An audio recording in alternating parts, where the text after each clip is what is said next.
আসসালামু আলাইকুম রহমতুল্লাহ।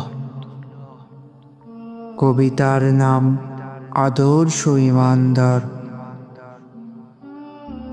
যে চলে আধারে তবু জ্বলে নূরের বাতি, আল্লাহর ভয়ে তার হৃদয় সর্বদা নিঃশব্দে কাঁপে।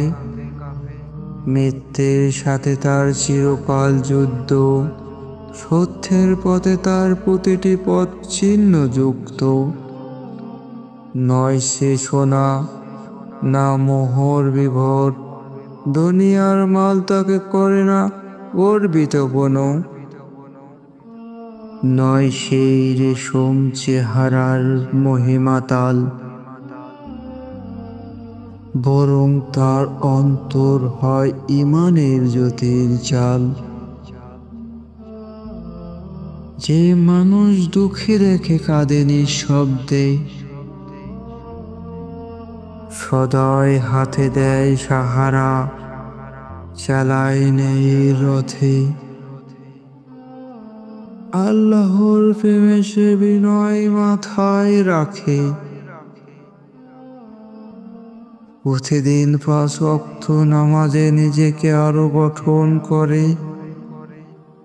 তার জবানে মিথ্যা নেই, চেহারায় অহংকার। সে জানে এই দুনিয়া কেবল একটি পরীক্ষার স্থান। চোখে তার হায়া, অন্তরে তাকওয়া, ঈমান তার বুলন্দ। জাহান্নামে নয় কোনো আশা,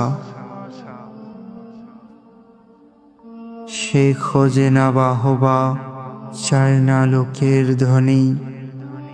তার জীবনে কিতাব শুধু আল্লাহর সজ্জিত ধ্বনি। আদর্শ ইমানদার সেই, যে জীবনের প্রতিটি ধাপে চলে নবীজি হযরত মুহাম্মদ সাল্লাল্লাহু আলাইহি সাল্লামের দেখানো পথে। আল্লাহর সন্তুষ্টির আশায় চাপে, তাকেই তো বলে আদর্শ ইমানদার।